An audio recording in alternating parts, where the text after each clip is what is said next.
As we come close to Christmas, when many plan to prepare for a festival season and think of taking a break, for a lot of people, Christmas brings financial challenges and no doubt homelessness. According to recent research carried out by Shelter, a homelessness charity, there are over 271 people recorded as homeless, and just over 123 of them are children in England. This figure then raises the question: what is homelessness? Can being homeless impact your prospect of getting a new home? Where does financial help come into play to come out of homelessness?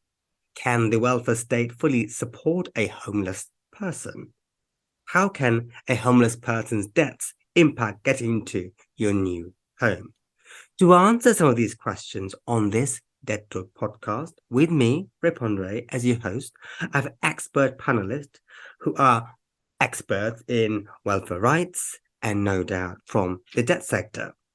I'm also expecting the panelists to provide Dead Talk listeners with top tips for those who may find themselves sleeping rough or homeless.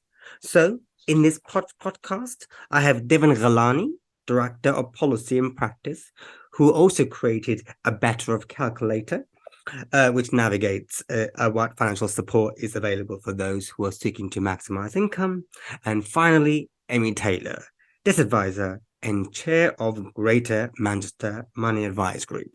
Amy also advises social and housing tenants to keep their home through her advice work.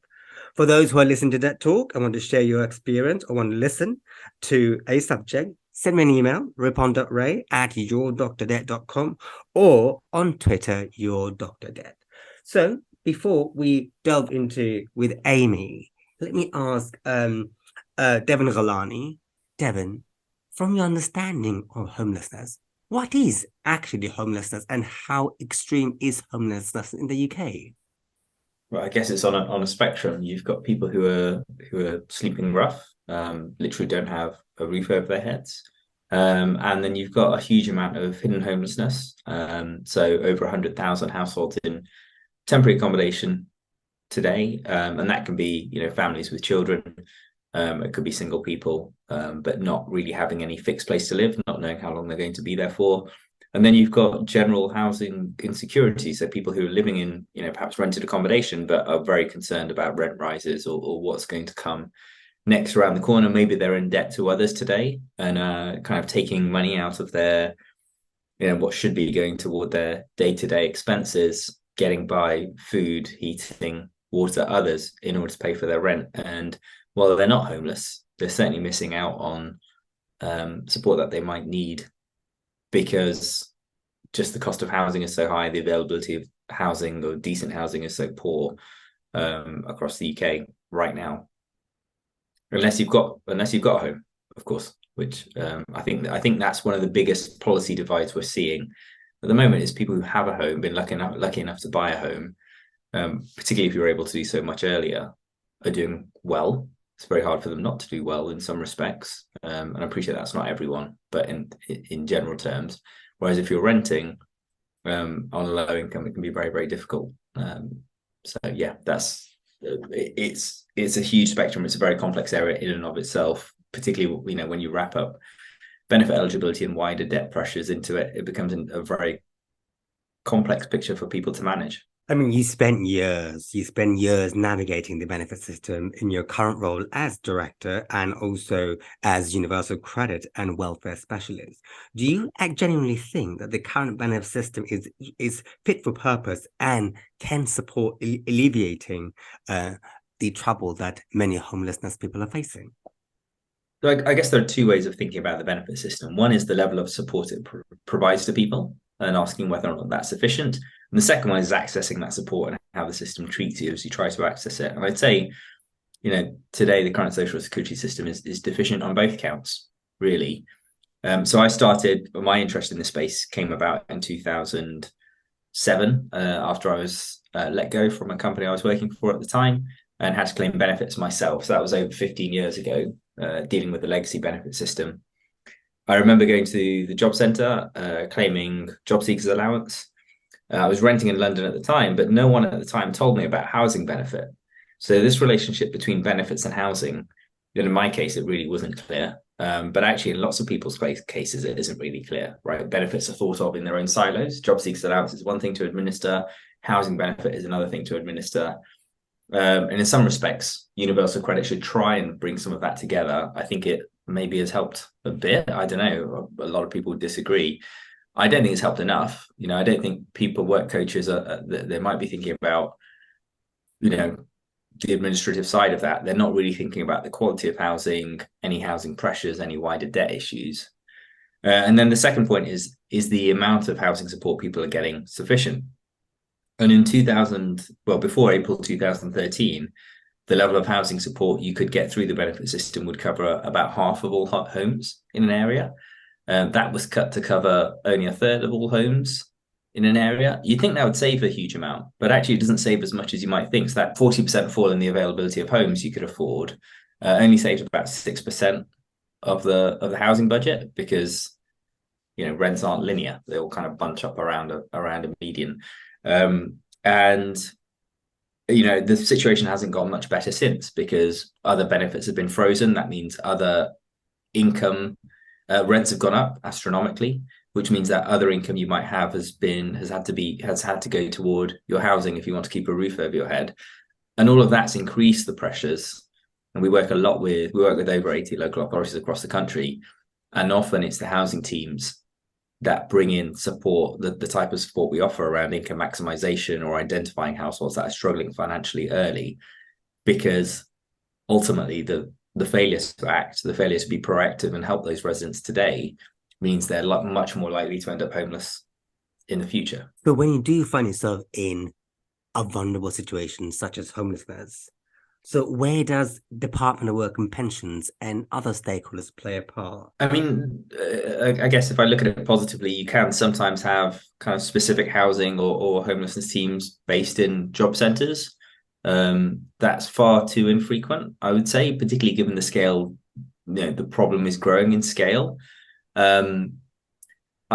Generally, I don't think that coordination. There are efforts to kind of have that coordination in place, and often we talk about those, or you see examples of those positive cases. I think they're interesting cases just because it should probably be more standard practice. I think you're helping people access the financial support they need to pay for their housing or whatever's available through the benefit system, but there's not really extra support there through the job centre itself if that housing support is insufficient or if the housing quality is poor.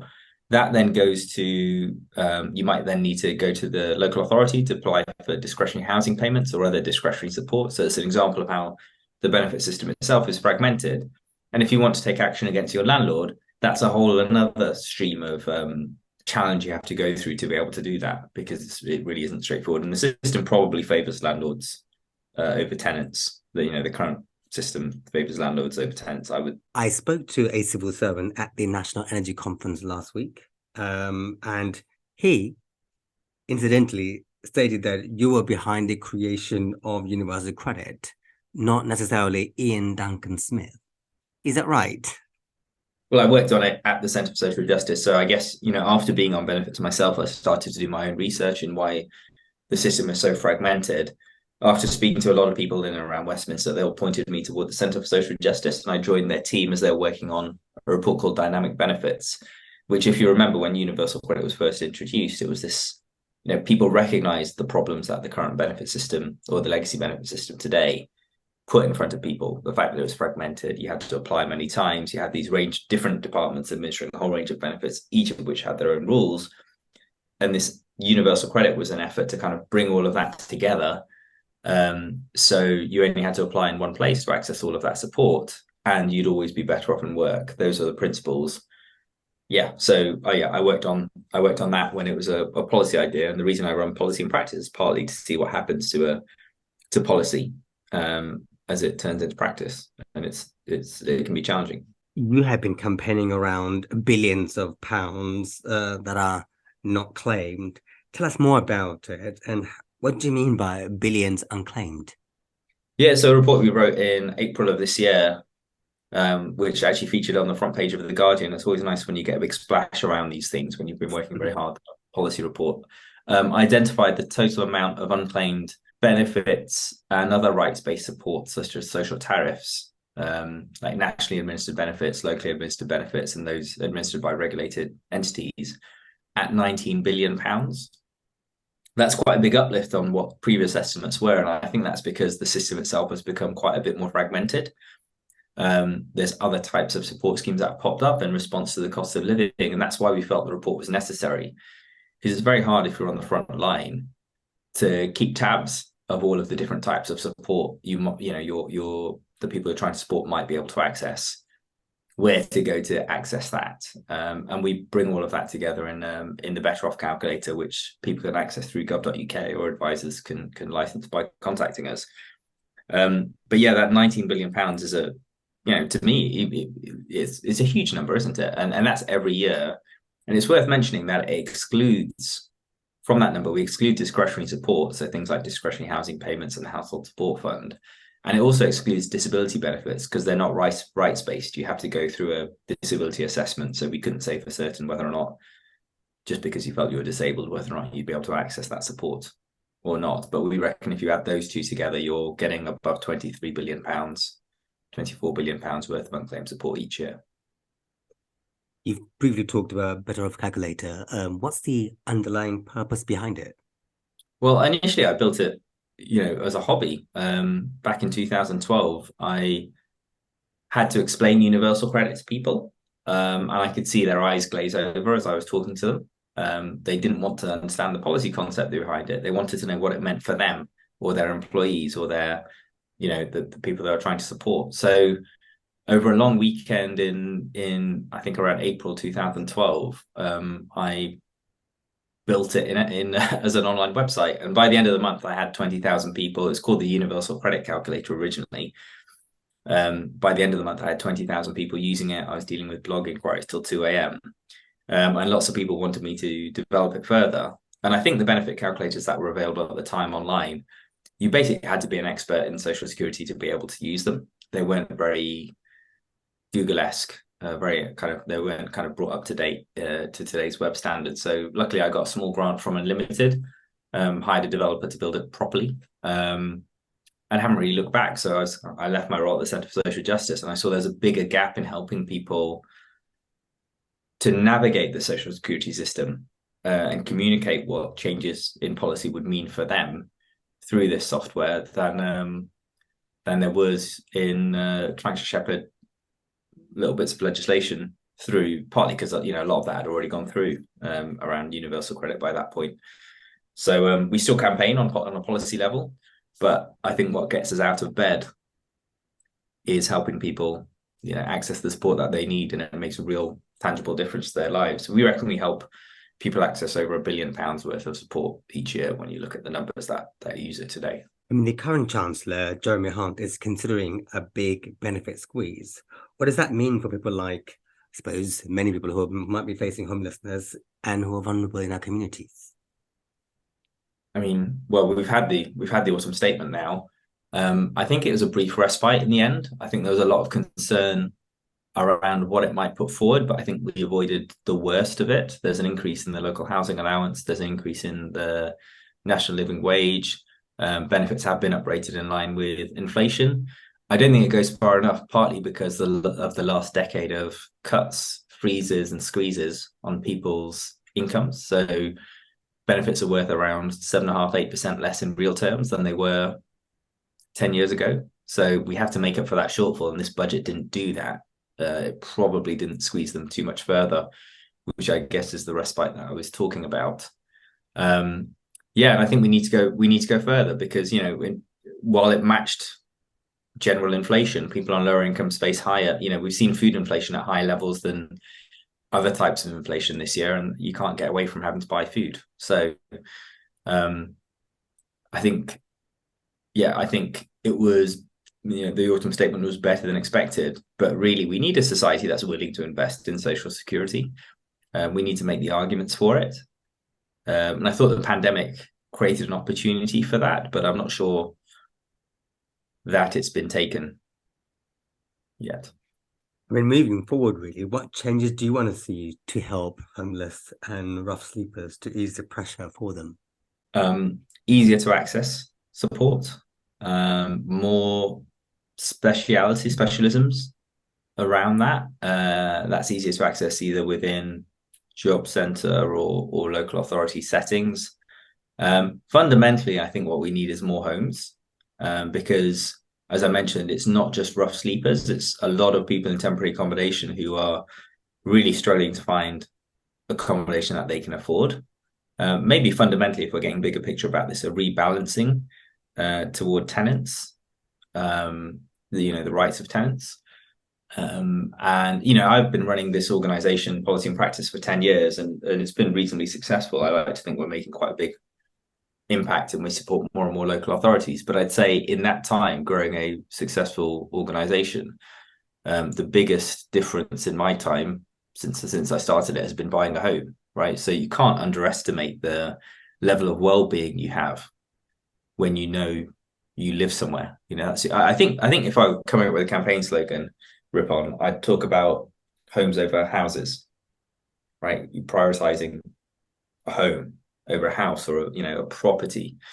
If that makes sense to you. I'm not sure if that was clear enough, but it's not a very good slogan if it isn't. But prioritizing people's homes over houses that are available for rent.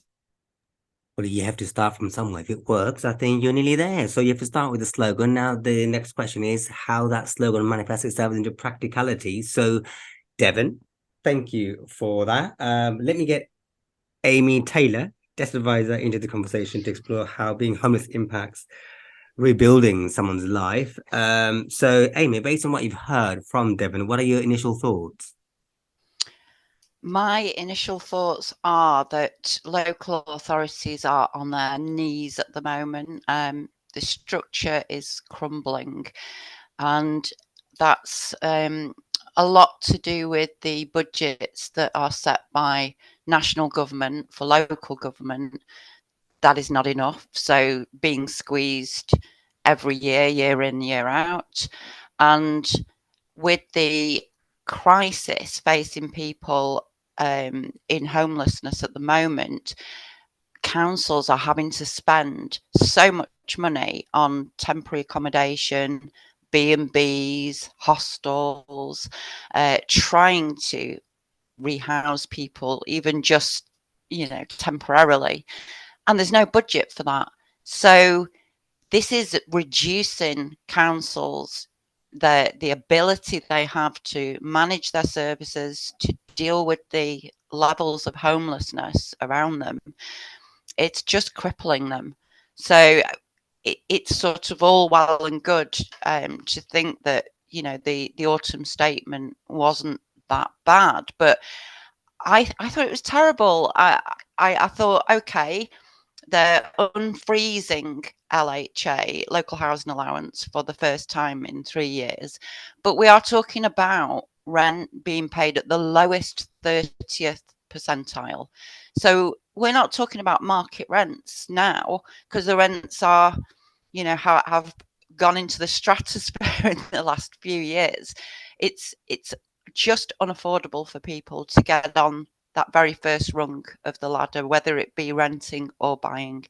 So I didn't like anything that Jeremy Hunt had to say about people on sickness benefits and disability benefits. It feels like the most vulnerable people are being attacked. And for me, if you're homeless, you are the most vulnerable you are ever going to be.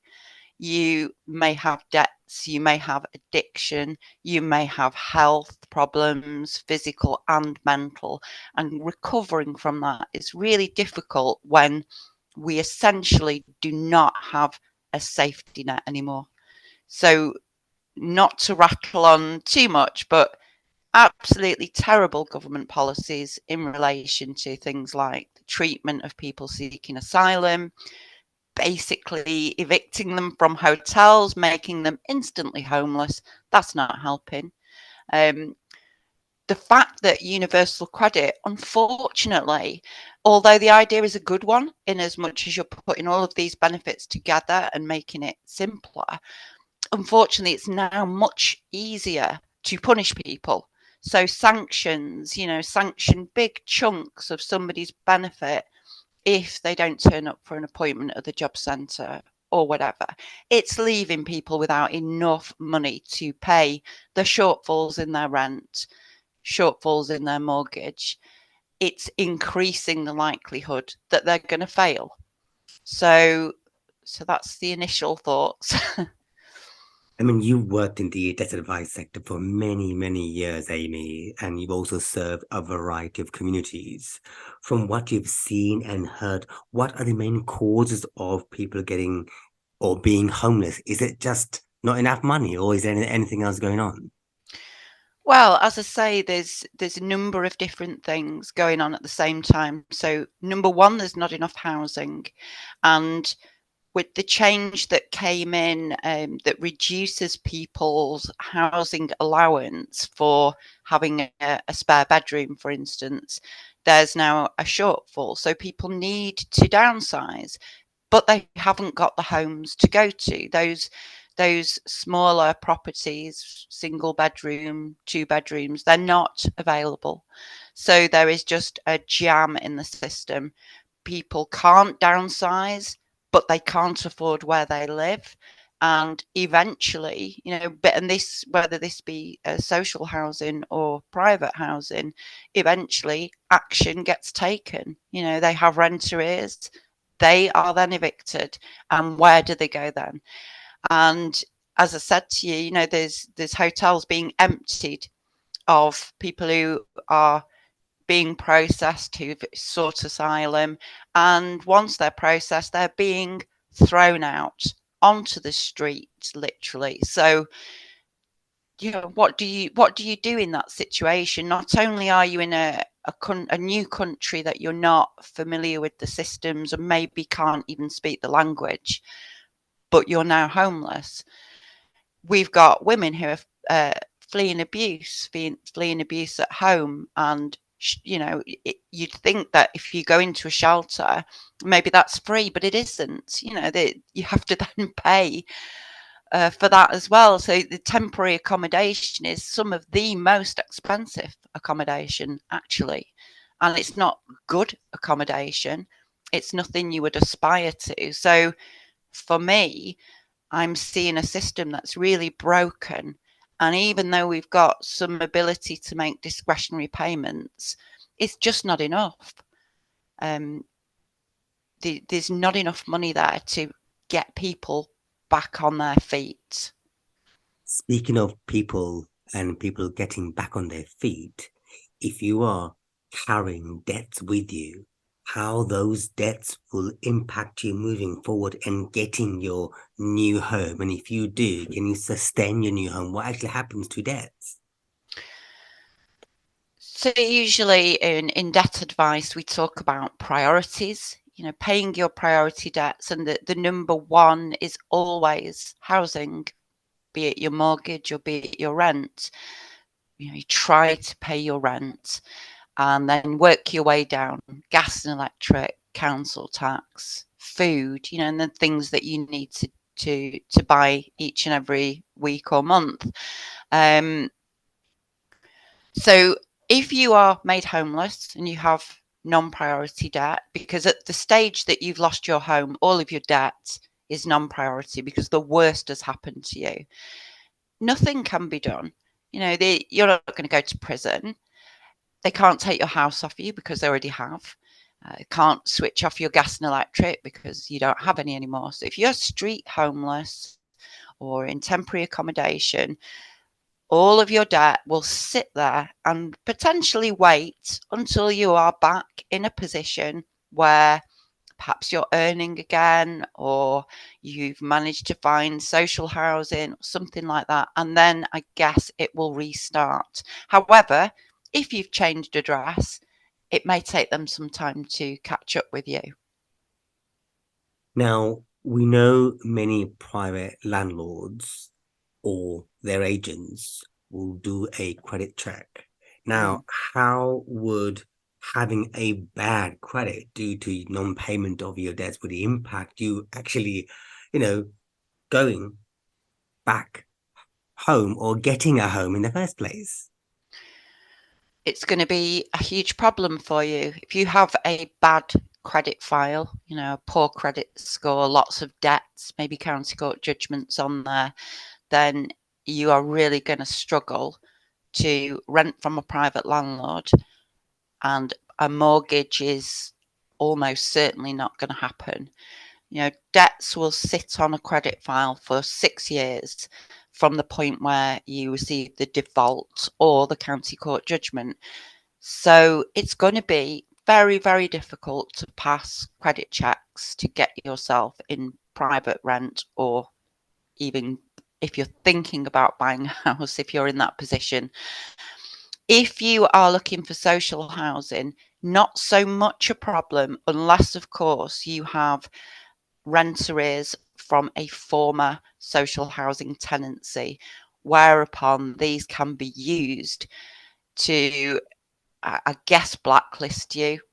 So some housing associations will say that unless your former tenancy arrears are below £500, then they're not actually willing to rehouse you. It's difficult to get around that. Normally, social landlords want to see that you are able to pay off the arrears, even if it's about making an arrangement to start paying those arrears off. Or if you can look at debt solutions, if you see a debt advisor, they may be able to talk you through something like a debt relief order to get those debts written off so that you can start again. But it's certainly not easy once you're in that position, presuming that you haven't got a lot of money, to be able to get back into housing. Thank you, Amy. Debt Talk did invite a Minister for Housing and Communities to get a fair balance of discussion on this podcast. I'm still waiting for the response, really, so let's see where things go. But for those who are listening to Debt Talk at podcast and want to share your experience or want to hear a subject of your choice, you can get in touch with me, ripon.ray@yourdrdebt.com, or on Twitter, Your Dr. Debt. Let me go back to Deven and Amy, who are to provide Debt Talk listeners with top tips for those who are thinking of approaching, I suppose, local authorities or trying to come out of homelessness. Let me start with Deven Ghelani. Yeah, I think it's worth, Ripon, just thinking a bit about who listens to this podcast, right? So if it's people who are in debt, which are, I'd probably give some slightly different advice. I'm assuming it's more kind of debt manager, debt professionals. And in that situation, I'll kind of highlight a couple of things that we're doing that hopefully is making a difference. And it's all about getting to people as early as possible before that debt position spirals into something that becomes harder to engage them on, harder to get out of, more stressful for everyone concerned, particularly the person in debt who you're trying to help, but with knock-on consequences for the creditors too. So I'll highlight two things that we're doing at the moment. So one is working an awful lot to identify people who are struggling with debt early. So we work with local authorities across the UK, identifying people who are struggling with council tax arrears, who may be in the private rented sector, maybe in social housing. We can loop in, if it's council homes, we can loop in those arrears as well to kind of combine debts. But generally treating this being in debt as an early indicator of financial difficulty elsewhere, a symptom of wider debt. And at the same time, knowing who's in debt doesn't necessarily let you help them, but proactively identifying for those people if they're missing out on benefits or other support. So if they're struggling financially, if you can lower their water bill, lower their energy bill, help them access council tax support, help them access pension credit or universal credit, or many other types of benefits and support, you can make a real difference. Our goal is to get people out of that cash shortfall, negative budget situation, and help them build financial resilience, really. So that's one thing, is use your data to identify people who are struggling, and help them access support they may be missing out on. I think the second top tip I'd give is people sometimes they don't always come to one partner for debt. You don't know where they're going to turn when they first struggle and ask for help. So we're trying to embed that help in as many places as possible. So more recently, we've been working with water companies because often that's one of the first debts that can go unpaid because they're not able to cut off your water bill. We're working with energy companies too, because energy companies you start to struggle with, and we've been able to integrate as part of the social tariff assessment. They're not just being assessed for the social tariff with their water company, they're being assessed for the whole range of benefits at the same time. So the support they're getting from their water company, they're getting the wider set of support as well, and hopefully accessing more income than they otherwise would. That means that they're far less likely to get into water debt in the future. But it also means they're less likely to get into other types of debt, or more likely to get out of other types of debt if they're already in it. If you're helping them access energy support or council tax support. So those are two things we're doing, using data to proactively identify people early, and embed that support into as many places as possible. Finally, from Amy Taylor. I think the first thing is just get help. Go to your council, go to your local law centre, go to your local citizens advice, ask for any and all help available. See if there's anything under the household support fund that you can apply for. So I know locally we are receiving many applications to our household support fund from people who are homeless for all kinds of things, clothing so that you can stay as warm as you possibly can over the winter, food, obviously. Just ask for help because help is there. Help and advice is there. Don't feel ashamed about asking for it because we want to help you. And my second tip, and it's a little bit political, is do us all a favour. Don't vote Tory at the next election. Maybe we'll get a chance of reconstructing whatever strands are left of the safety net and start looking after people again. Thank you, Amy. Just to recap, I did invite Minister for Housing and Communities to take part in order to make sure that the discussion is well balanced. But of course, I still would like to thank my panel members for giving their precious time to speak on debt, housing, and homelessness. My next podcast is going to be on gambling and debt. Thank you for listening to Debt Talk podcast with me as your host, Ripon Ray.